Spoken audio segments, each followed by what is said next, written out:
देश के आतंकवादियों को रिहा करने की जो प्रणाली है वो तो एनडीए के जमाने से थी। दुनिया के खूंखार आतंकवादियों को जिनको कांग्रेस के जमाने में पकड़ा गया था, छोड़ने का काम तो एनडीए ने किया था।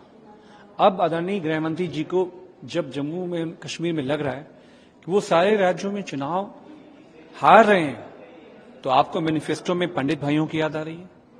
10 साल आपको याद नहीं आया उनका। चुनाव की खाद है वो, चुनाव की कोई वो फसल है जो आप चुनाव में फसल काटेंगे।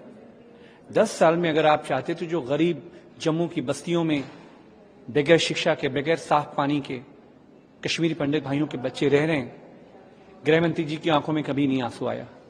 गृह मंत्री जी उन कैंपों में कभी नहीं गए। गृह मंत्री जी ने उनको बसाने के लिए कोई इनिशिएटिव नहीं लिया। सिर्फ उन्हें चुनाव में खाद की तरह इस्तेमाल करना चाहते हैं। और ये बात अब पूरे देश के लोगों को समझ में आ गई है। आपने कहा था कि धारा 370 इसलिए हटानी है कि आतंकवाद को पूर्ण रूप से खत्म कर देना है। जब मिलिटेंसी थी कश्मीर में पीक पर, आतंकवादी घटनाएं हो रही थी, नेशनल कॉन्फ्रेंस के लोग मारे जा रहे थे, सोशलिस्ट कम्युनिस्ट लीडरशिप वहां की मारी गई, कत्लेआम उनका हुआ। टेररिस्ट ने जम्मू में उस समय भी अटैक नहीं मारा, लेकिन जब से धारा 370 आपने हटाया, जम्मू आज निशाने पर है। क्यों निशाने पर है? सरकार आपके हाथ में है, डबल इंजन की सरकार है, सीधे गृह मंत्रालय जम्मू एंड कश्मीर को एडमिनिस्ट्रेट कर रहा है। तो आतंकवाद क्यों बढ़ा? जम्मू में हमले क्यों हुए?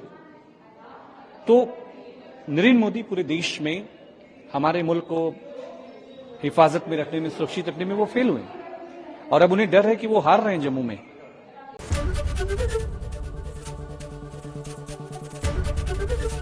एबीपी गंगा, खबर आपकी, जुबान आपकी।